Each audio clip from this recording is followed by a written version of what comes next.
लिखेगा example.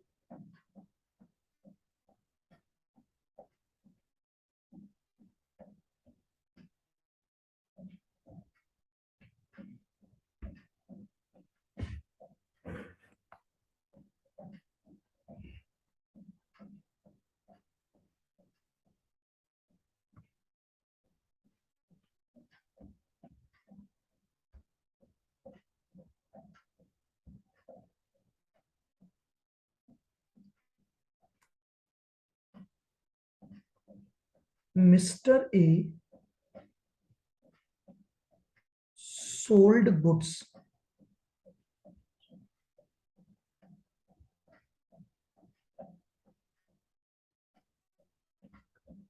worth $40,000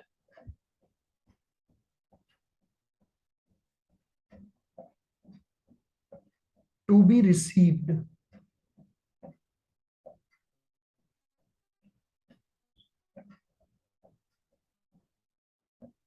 after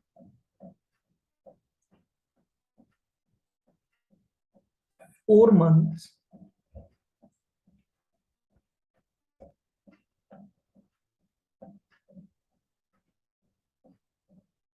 that is 30 April 2022। Mister ए ने $40,000 का माल बेचा है जिसकी ड्यू डेट 30 अप्रैल 2022 को आएगी।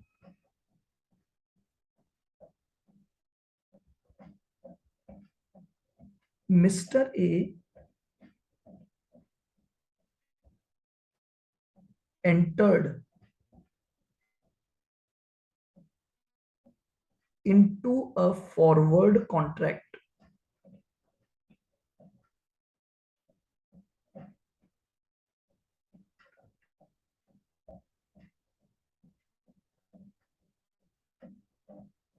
with bank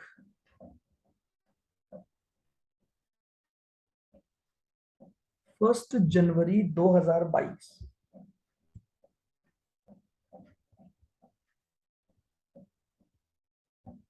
and bank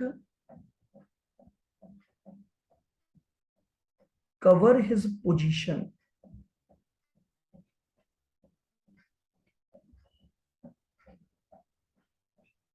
bank cover his position with market।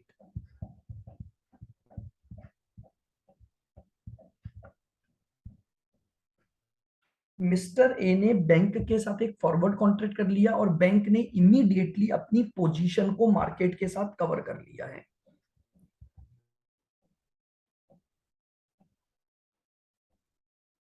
Spot rate on 1 जनवरी 2022 $1 बराबर 45.50/75।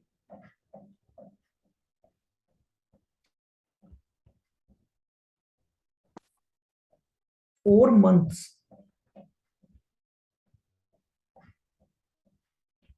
swap point 4 month swap point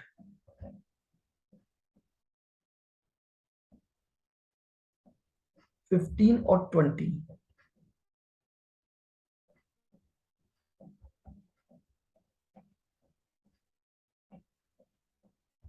sorry exchange margin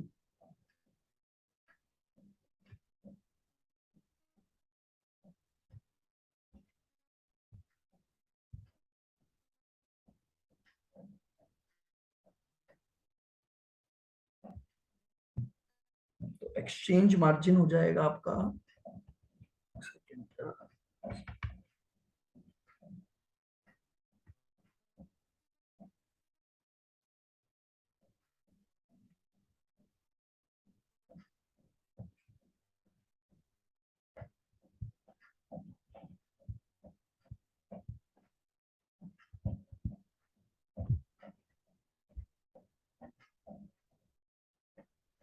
rate for cover contract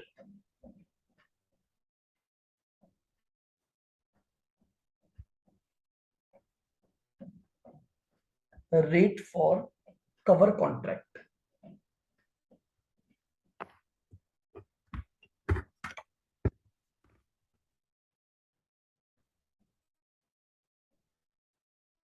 Cover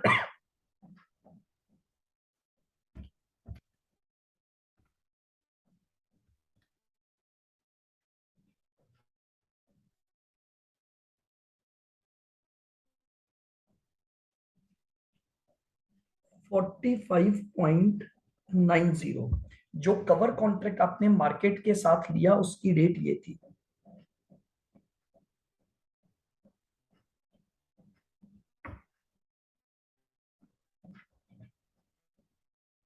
on 30 अप्रैल 2022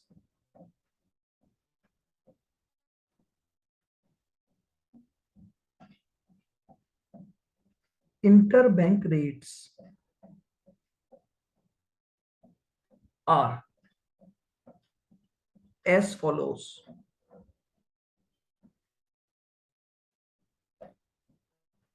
जो due date थी हमारे पास 30 तारीख को, उस दिन आपको इंटरबैंक रेट दी हुई है।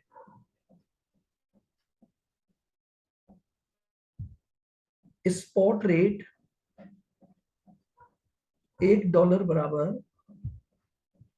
45.80 स्लैश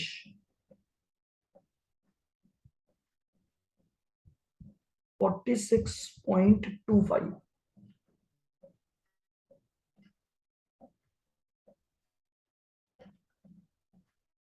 1 मंथ स्वैप पॉइंट्स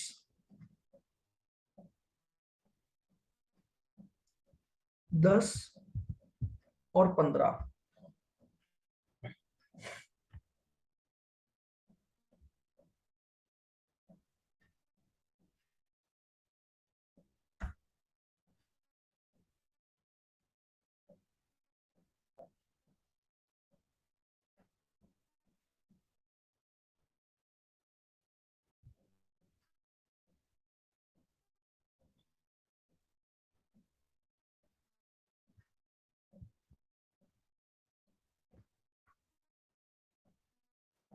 लिखे आगे।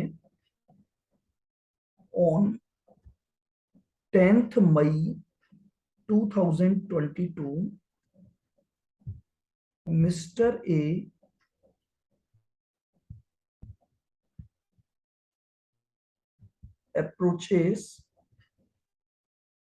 approach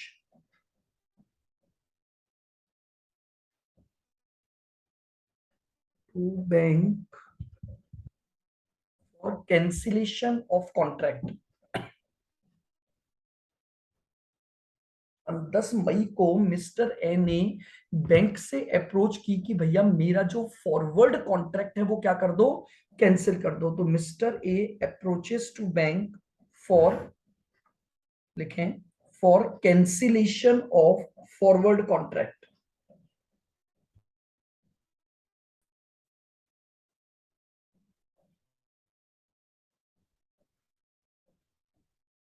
और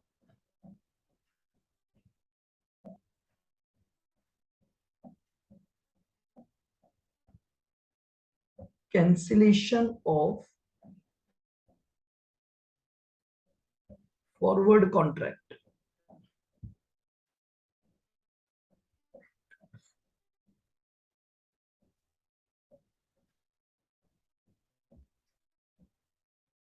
On that date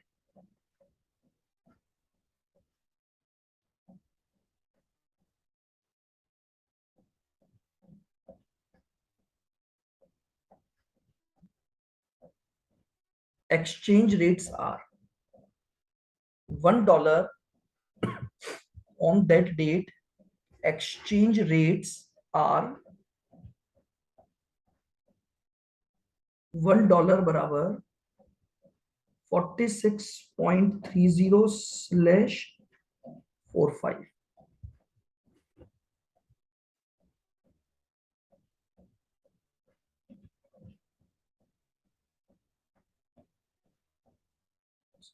1 month swap point 10 और 15।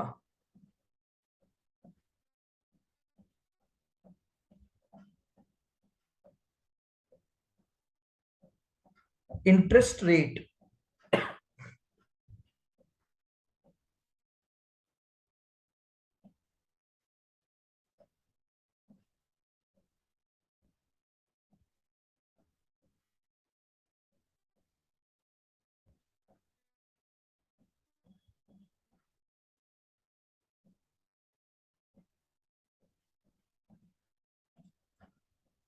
ये लीजिए, ये आपको इंटरेस्ट रेट दे रखी है।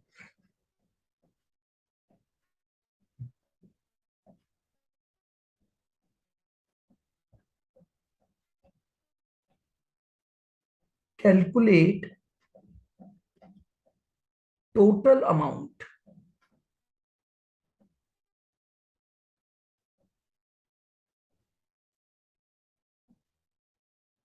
To be recovered, calculate total amount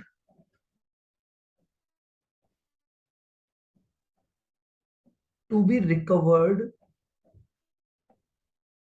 oblique paid to customer.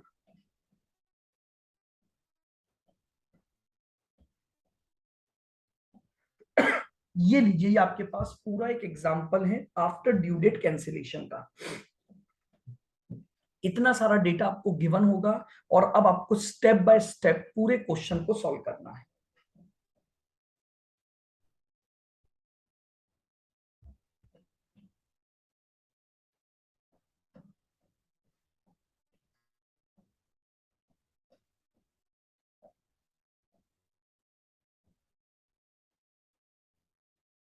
देख लीजिए सारा।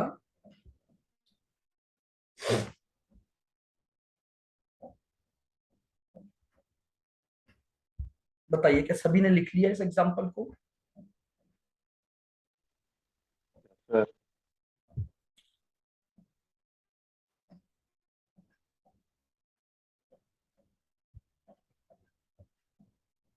चलिएगा, अब बिल्कुल धीरे धीरे स्टेप बाय स्टेप पहले डायग्राम बना लेते हैं इस चीजों का और एक एक स्टेप को सॉल्व करते जाएंगे। थोड़ा डिजिट्स क्योंकि डिटेल ज्यादा होती है इस तरह के क्वेश्चन में, तो आपको इसको ध्यान से समझना है। चलिएगा सॉल्यूशन चालू करते हैं।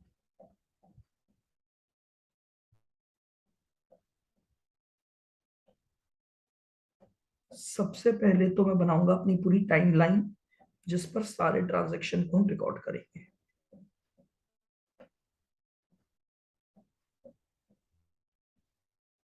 देखिएगा, 1 जनवरी 2022 को ट्रांजैक्शन हुआ था।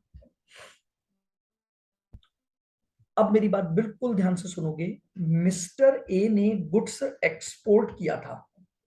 मिस्टर ए ने गुड्स एक्सपोर्ट किया था तो मिस्टर ए को डॉलर मिलेंगे। मिस्टर ए को डॉलर मिलेंगे तो वो उन डॉलर को लेकर बैंक को बेचने जाएगा। मिस्टर ए ने माल बेचा है, तो अगर मिस्टर ए ने माल बेचा है तो मिस्टर ए को डॉलर मिलेंगे। ये उन 40,000 डॉलर को बेचने का कॉन्ट्रैक्ट करेगा। तो मैं इमीडिएटली बैंक का व्यू पॉइंट ले लेता हूं। परचेज। अगर आप बेचोगे तो बैंक परचेज करेगा, तो बैंक परचेज हमेशा बिड रेट पर करेगा। तो आओ, मैंने यहां पहला कॉन्ट्रैक्ट लिख लिया। Bank booked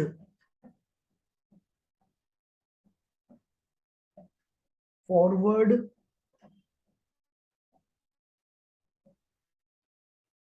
purchase contract.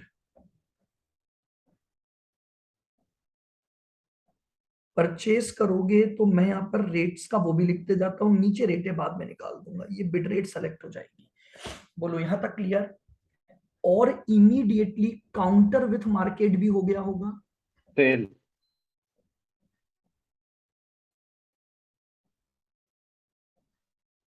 Counter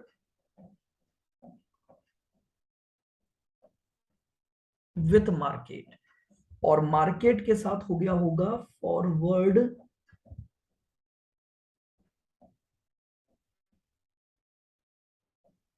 sale contract. Forward sale contract. ये इसकी ड्यू डेट है, ये इसकी ड्यू डेट है जो है।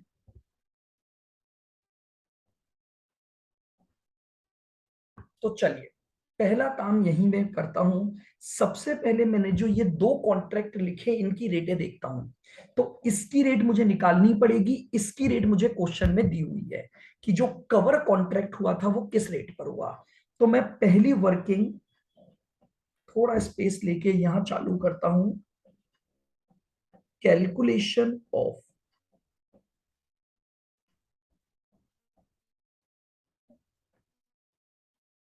Original contract rate.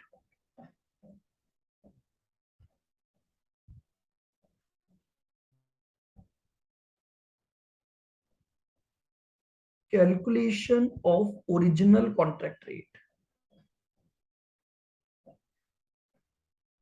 ठीक है। आइएगा, अगर बैंक परचेस कॉन्ट्रैक्ट बुक कर रहा है तो सबसे पहले उठाऊंगा स्पॉट बिड रेट, सबसे पहले उठाऊंगा स्पॉट बिड रेट। तो 1 तारीख की स्पॉट बिड पर जाइए, 1 तारीख की स्पॉट बिड पर, तो स्पॉट बिड है 45.50,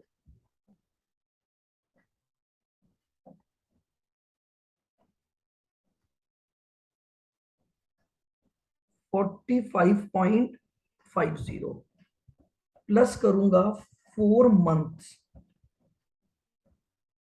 स्वैप पॉइंट,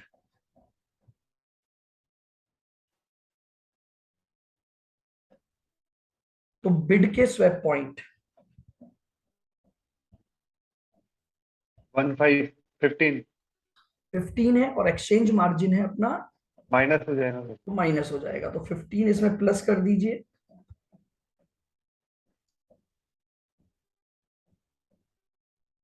ये आ जाएगा 45.65 और इसमें से हम माइनस कर देंगे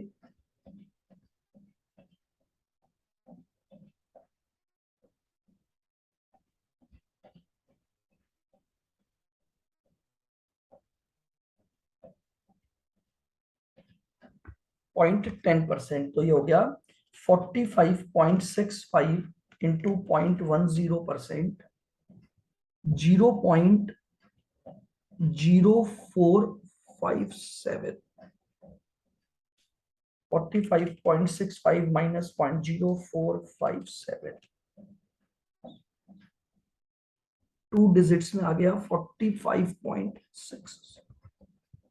बताइए क्या पहला पॉइंट बिल्कुल क्लियर है? ये मैंने ओरिजिनल कॉन्ट्रैक्ट रेट निकाल ली जो कि 4 मंथ फॉरवर्ड रेट है, ये है 4 मंथ फॉरवर्ड रेट 45.60।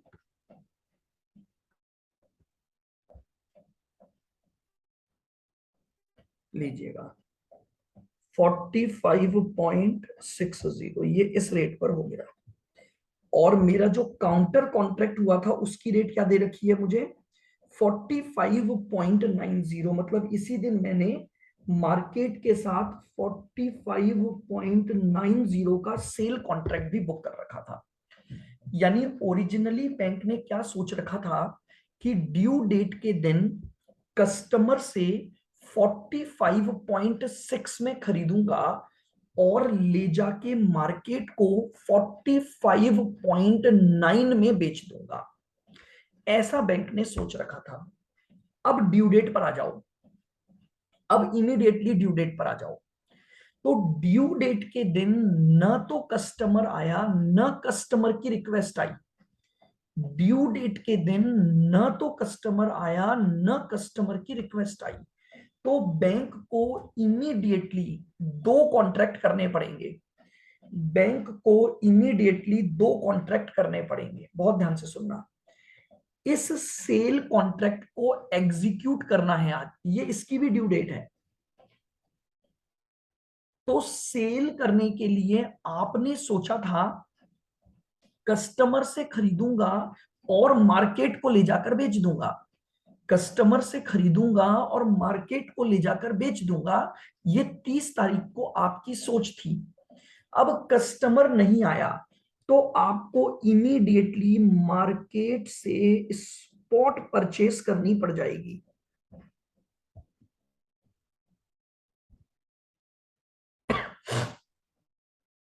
आपको मार्केट से इमीडिएटली स्पॉट परचेस करनी पड़ जाएगी ताकि आप ये कॉन्ट्रैक्ट पूरा कर सको। ये सेल कॉन्ट्रैक्ट को पूरा करने के लिए मार्केट से ड्यू डेट पर स्पॉट परचेस करके लाओगे। अगर आप परचेस करोगे तो मार्केट आपको बेचेगा तो आस्क रेट लगेगी। अगर बैंक परचेस करने जाएगा तो मार्केट का व्यू पॉइंट है, तो मार्केट बेचेगा तो आस्क रेट। क्लियर यहां तक?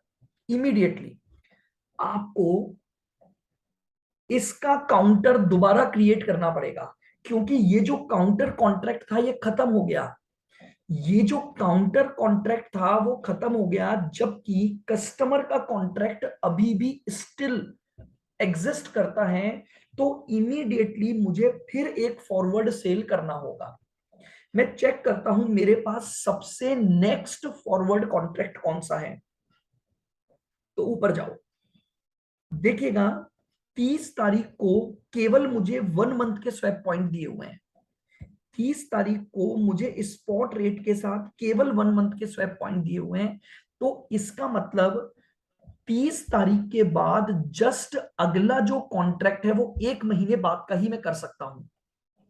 फॉरवर्ड करना है, फॉरवर्ड करने के लिए मुझे स्वैप पॉइंट चाहिए, और मुझे जो स्वैप पॉइंट दिए हुए हैं वो 1 मंथ के दिए हुए हैं।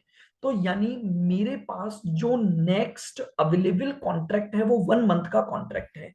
तो लीजिए मैंने इमीडिएटली यहां लिख दिया 1 मंथ फॉरवर्ड सेल हो जाएगा।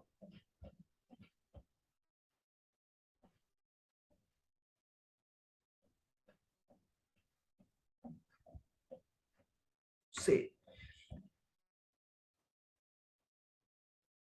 अब अगर bank 1 month forward sale contract कर रहा है तो इसका मतलब मार्केट परचेस कर रहा होगा, तो मार्केट इसके लिए बिड रेट लगाएगा। ये मेरे पास बिड रेट आ गई, और इन्हीं कॉन्ट्रैक्ट की वजह से मेरा जो स्वैप डिफरेंस है वो निकलेगा। इन्हीं कॉन्ट्रैक्ट की वजह से मेरा स्वैप डिफरेंस निकलेगा, क्योंकि बैंक ने मार्केट के साथ 2 कॉन्ट्रैक्ट सेम डे कर लिए। तो आ जाओ अब मेरा सेकंड स्वैप डिफरेंस कैलकुलेशन। 29 अप्रैल,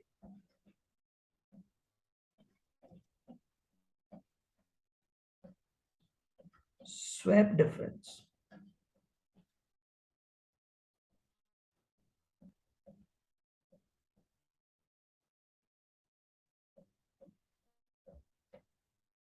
30 अप्रैल 2022।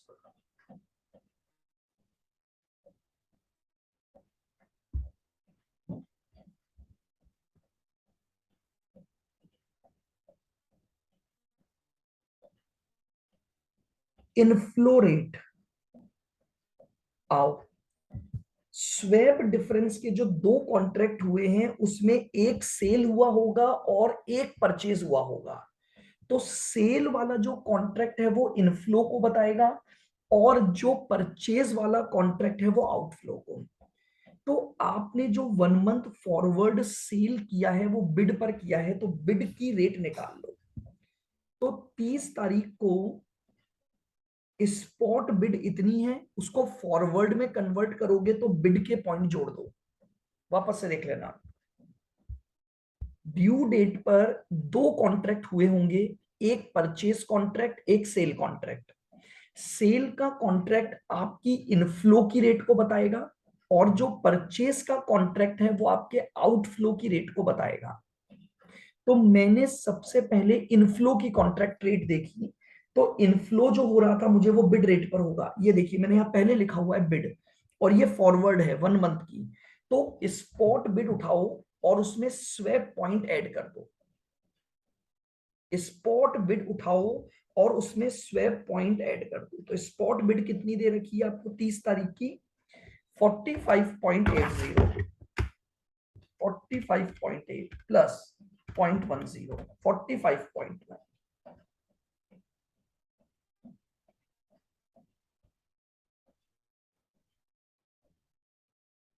चूंकि इंटरबैंक रेटें ही होंगी इसलिए मार्जिन का कोई काम नहीं है। और इसी दिन एक आउटफ्लो रेट भी होगी आपके पास।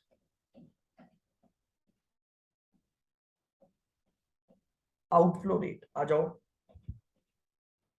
तो आउटफ्लो का परचेस कॉन्ट्रैक्ट है स्पॉट परचेज आस्क रेट।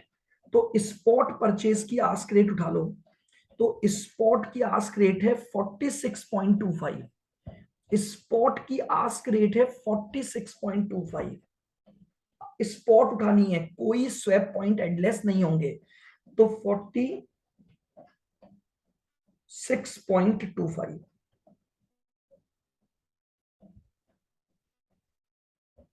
बताइए क्या ये दोनों रेटों का सिलेक्शन बिल्कुल क्लियर है सबको? स्वैप डिफरेंस के लिए 30 तारीख की दो रेटें उठाऊंगा, एक इनफ्लो रेट और एक आउटफ्लो रेट। ऊपर कॉन्ट्रैक्ट लिख लिए तो आसानी रहेगी। अब बताओ इनफ्लो ज्यादा है कि आउटफ्लो ज्यादा है? आउटफ्लो। इनफ्लो ज्यादा है कि आउटफ्लो? Outflow outflow. ज्यादा है। तो आउटफ्लो की वजह से आपके पास यहां पर स्वैप लॉस आएगा।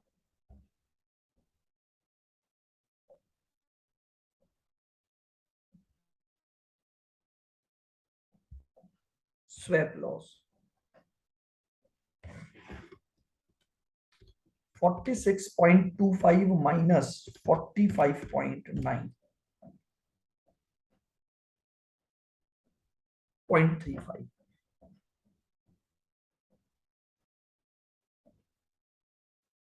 इनवॉइस कितने की थी? डॉलर 4। 40,000।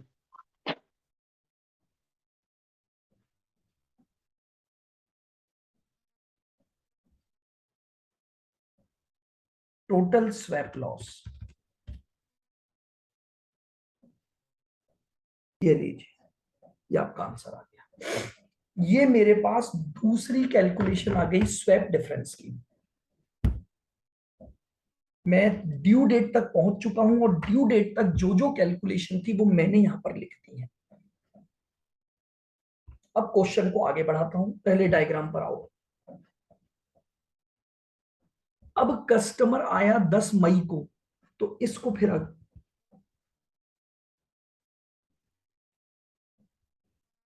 ये तारीख आ गई 10 मई 2022,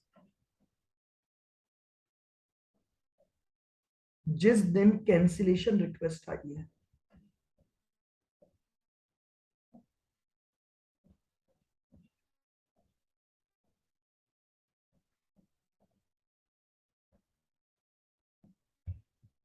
जिस दिन आपकी कैंसिलेशन रिक्वेस्ट आई है। नाउ लिसन वेरी केयरफुली, मैंने आपको ये बोला था कि जब भी आफ्टर ड्यू डेट कैंसिल होता है तो अब ये मान लो, अब सब कुछ भूल जाओ, ये मान लो कि 10 मई ड्यू डेट होती और आज कस्टमर अपने कॉन्ट्रैक्ट को कैंसिल कर रहा है। 10 मई अगर ड्यू डेट होती और आज कस्टमर अपने कॉन्ट्रैक्ट को कैंसिल कर रहा है, तो बताइए आज ड्यू डेट कैंसिलेशन पर मुझे इमीडिएटली स्पॉट परचेस करना पड़ता?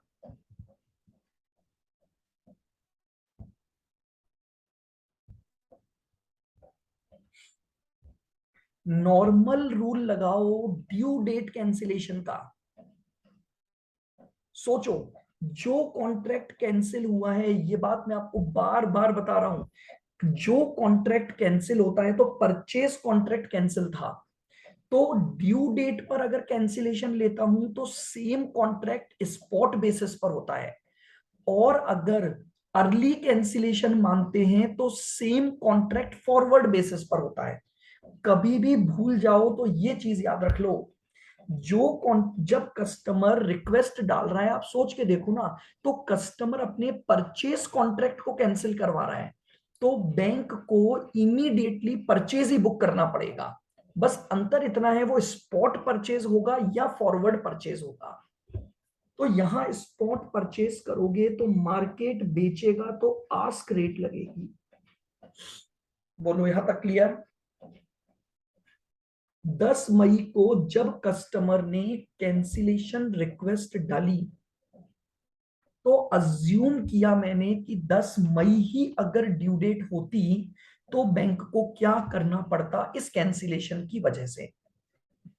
तो अगर 10 मई ड्यू डेट होती तो ड्यू डेट पर कैंसिलेशन की वजह से आपको इमीडिएटली स्पॉट परचेस करना होता। और दूसरी बात, अब ये रेट मर्चेंट रेट निकलेगी। तो आ जाओ, हमारी तीसरी कैलकुलेशन आ गई कैंसिलेशन रेट की।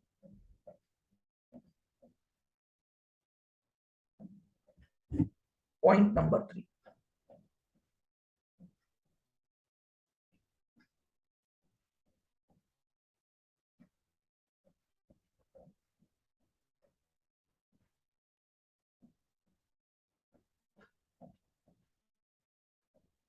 कैंसिलेशन रेट ऑन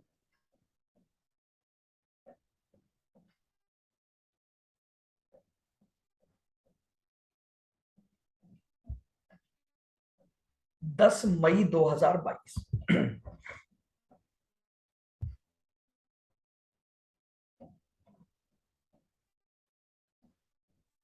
कौन सी निकलेगी? Spot ask rate. तो 10 मई की स्पॉट आस्क उठाओ। तो 10 मई की स्पॉट आस्क है 46.45।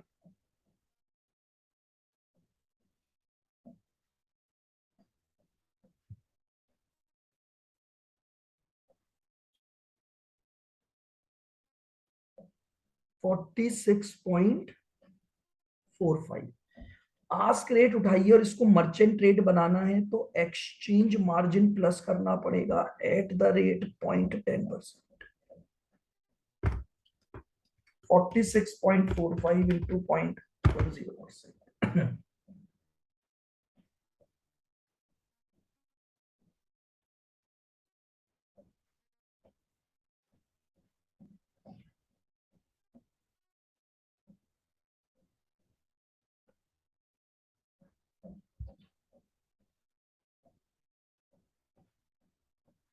कैंसिलेशन रेट आ गई 46.45 प्लस 0.0465। तो 46 पॉइंट,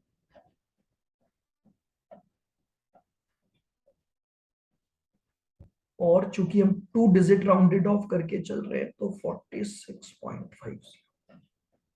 बताइए, ये मेरी अगली कैलकुलेशन आ गई। 10 तारीख को कस्टमर ने कैंसिलेशन रिक्वेस्ट डाली तो इमीडिएटली बैंक को मार्केट से स्पॉट परचेस करना पड़ेगा। स्पॉट परचेस करने जाओगे तो मार्केट बेचेगा, इसलिए आस्क रेट लगेगी और मर्चेंट रेट लगेगी क्योंकि कस्टमर की रिक्वेस्ट आ चुकी है। तो मैंने सबसे पहले 10 मई की स्पॉट आस्क उठाई। तो 10 मई की स्पॉट आस्क थी 46.45। स्वैप पॉइंट बेकार हैं, मेरे किसी काम के नहीं है क्योंकि यहां स्पॉट कॉन्ट्रैक्ट हो रहा है। और उसके बाद मैंने उसमें जो मार्जिन था मेरे क्वेश्चन का 0.10%, उसे मैंने एडजस्ट कर दिया। तो ये मेरे पास कैंसिलेशन रेट आ गई। नाउ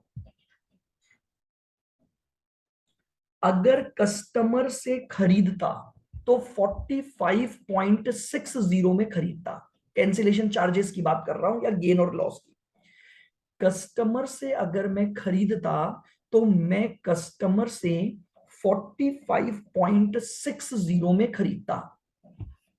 कस्टमर के मना करने की वजह से मार्केट से मुझे 46.5 पर खरीदना पड़ा। वापस से देख लेना, अगर ये कॉन्ट्रैक्ट में कैंसिलेशन न होता तो मैं कस्टमर से 45.60 पर खरीद लेता। लेकिन कैंसिलेशन की वजह से मैं कितने में खरीद पाया? 46.5। तो गेन और लॉस निकाल लो। यहां निकाल देता हूं, fourth point.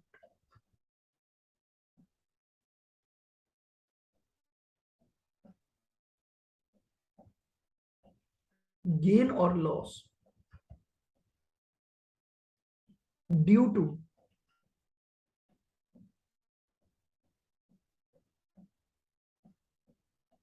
Cancellation.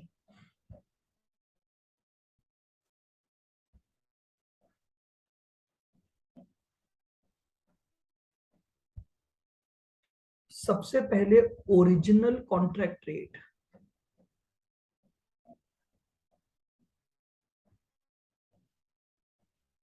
Original contract rate थी हमारी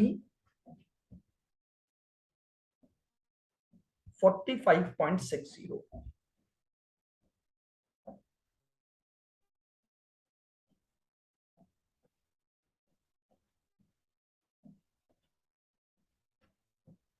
कैंसिलेशन रेट कितनी निकाली हमने? 46.50। तो कस्टमर से खरीदता 45.6 में, कस्टमर के मना करने की वजह से मार्केट से खरीदा 46.5 में, तो ये मुझे लॉस आ गया। 46.5 minus 45.6, 0.9।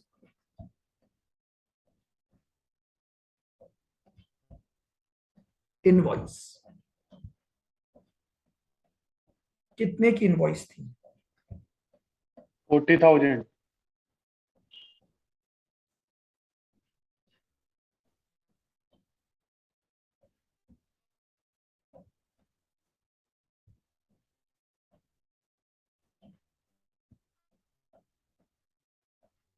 Total loss due to cancellation,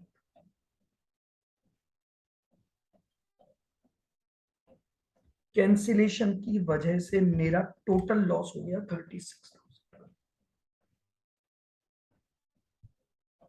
बताइए, ये मेरे पास अगली कैलकुलेशन आ गई।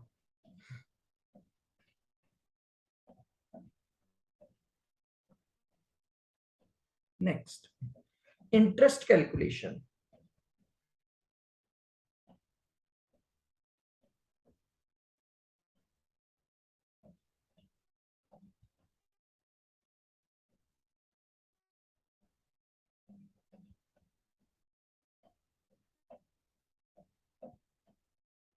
अब मैं इंटरेस्ट निकालने की बात करूंगा।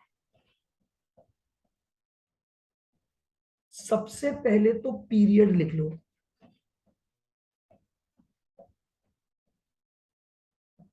10 डेज का। क्या बताया था मैंने आपको? ड्यू डेट से लेकर जिस दिन आप कैंसिलेशन रिक्वेस्ट डालोगे, ड्यू डेट से लेकर जिस दिन आप कैंसिलेशन रिक्वेस्ट डालोगे, उतने पीरियड का आपको क्या करना पड़ेगा? उतने पीरियड का इंटरेस्ट निकालना पड़ेगा। ऊपर चलते हैं, ये देखो, यहां से लेकर और यहां तक का, ड्यू डेट से लेकर कैंसिलेशन की रिक्वेस्ट तक का 10 डेज का आपको इंटरेस्ट निकालना है। अब इंटरेस्ट निकालने के लिए कैश फ्लो ढूंढना पड़ेगा कि ड्यू डेट के दिन कौन कौन से कॉन्ट्रैक्ट की वजह से कैश फ्लो हुआ। ड्यू डेट के दिन कौन कौन से कॉन्ट्रैक्ट की वजह से कैश फ्लो हुआ। देखो, मेरी बात को बिल्कुल धीरे धीरे और आराम से सुनना। देखो, ड्यू डेट के दिन आपने ये स्पॉट परचेस की है। अगर आप स्पॉट परचेस करते हो तो इसका मतलब ये इमीडिएट परचेस हो गई। तो इमीडिएट परचेस करके लाओगे तो यहां पर इस कॉन्ट्रैक्ट की वजह से आपका आउटफ्लो होगा, क्योंकि आपने खरीदा है। ड्यू डेट के दिन आपने जो स्पॉट कॉन्ट्रैक्ट किया वो स्पॉट परचेस कॉन्ट्रैक्ट था। तो स्पॉट परचेस कॉन्ट्रैक्ट करने की वजह से क्या हुआ?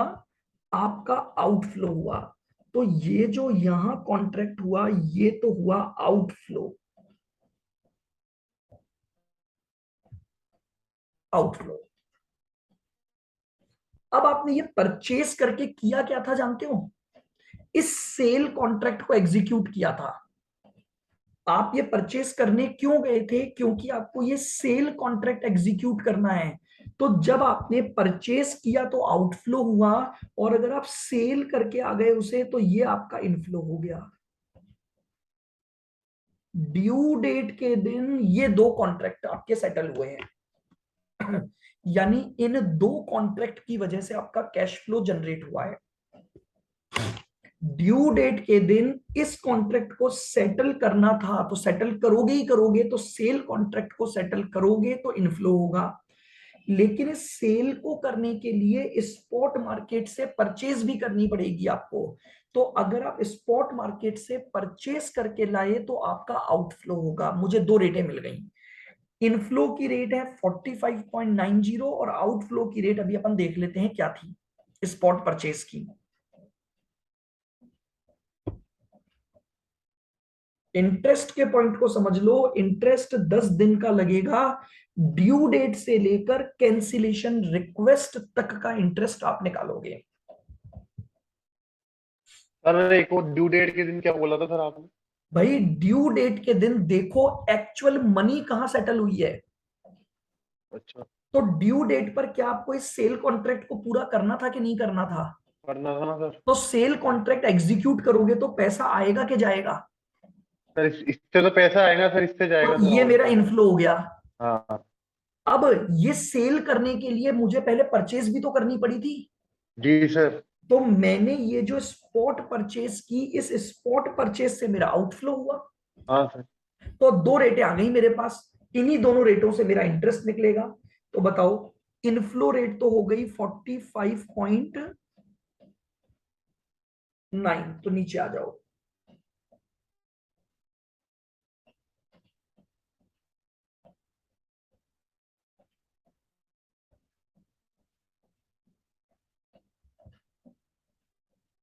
Inflow rate 45.9।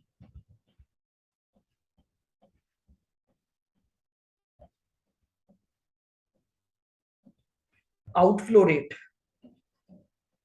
तो आउटफ्लो रेट हमारी जो स्पॉट परचेज की रेट थी ये रही। आउटफ्लो रेट हमने जब स्पॉट परचेज किया था 30 तारीख को, तो किस पर किया था? 46.25 पर, यही था।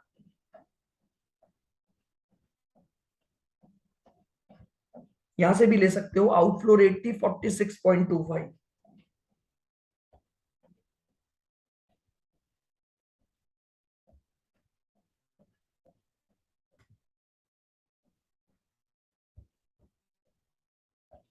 बताओ इनफ्लो ज्यादा है कि आउटफ्लो ज्यादा है?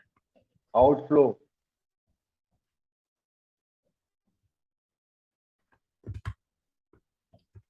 46.25 माइनस 45.9।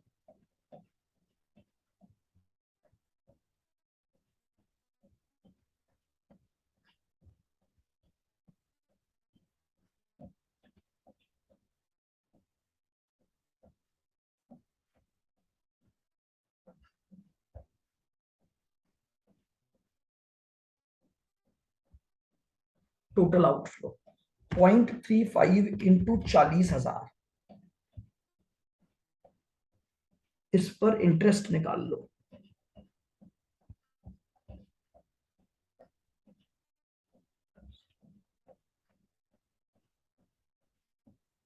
इंटू आउटफ्लो की रेट कितनी थी? दो रेटें लिखवाई थी, इनफ्लो रेट, आउटफ्लो रेट। तो आउटफ्लो की इंटरेस्ट रेट क्वेश्चन में मैंने आपको लिखवाई है 10%। 10। देख लो इतना बड़ा क्वेश्चन बनता है इसका आफ्टर ड्यू डेट का। कितनी कैलकुलेशंस हैं? तो 14,000 इंटू 10/100 इंटू 10/365।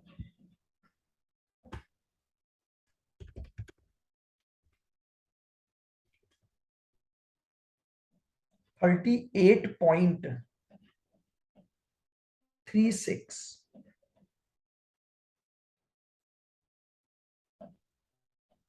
और राउंडेड ऑफ में 38 रुपए चाहे ले लो आप।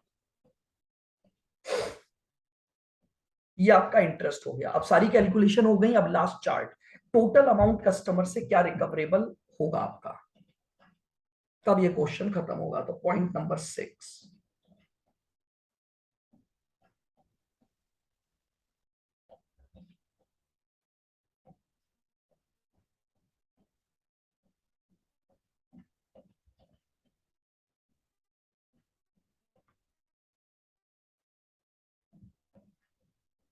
Total amount recoverable oblique payable.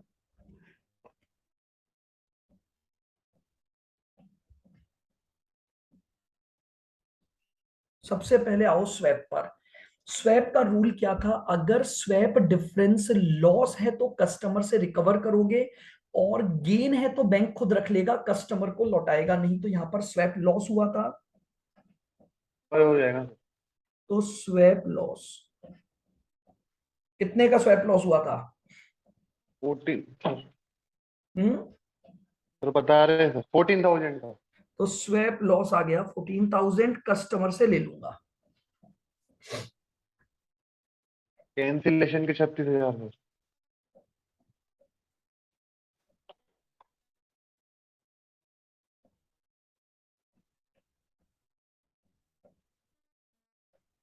Cancellation पर भी लॉस हुआ था, तो ये भी मैं रिकवर करूंगा, तो 36,000 ही आ जाएगा। ये कैंसिलेशन चार्जेस आ गए। और इंटरेस्ट। इंटरेस्ट भी आउटफ्लो का था, तो रिकवर होगा।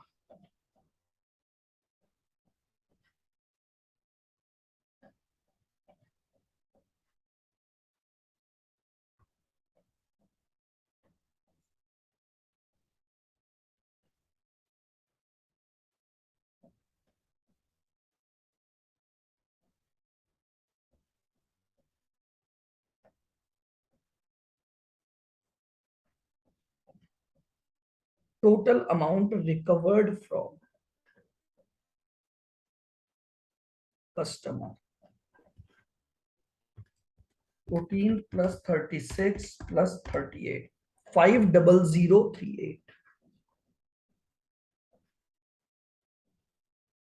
ये इस क्वेश्चन का पूरा आंसर है आपका। ये एग्जांपल था आपका आफ्टर ड्यू डेट कैंसिलेशन को लेकर। इतनी वर्किंग, इतने पॉइंट आपको सोचते हुए चलने हैं, तब आप इसके करेक्ट आंसर पर एक बार में पहुंच पाओगे।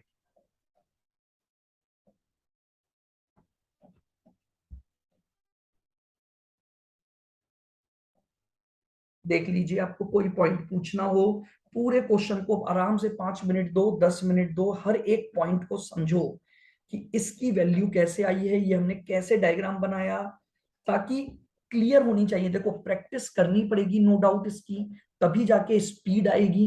बट स्पीड से पहले हमें यह समझ आना चाहिए कि अगर हम आफ्टर ड्यू डेट कैंसिलेशन पर जा रहे हैं, तो प्रोसेस कैसे पूरा का पूरा फॉलो हो रहा है बस।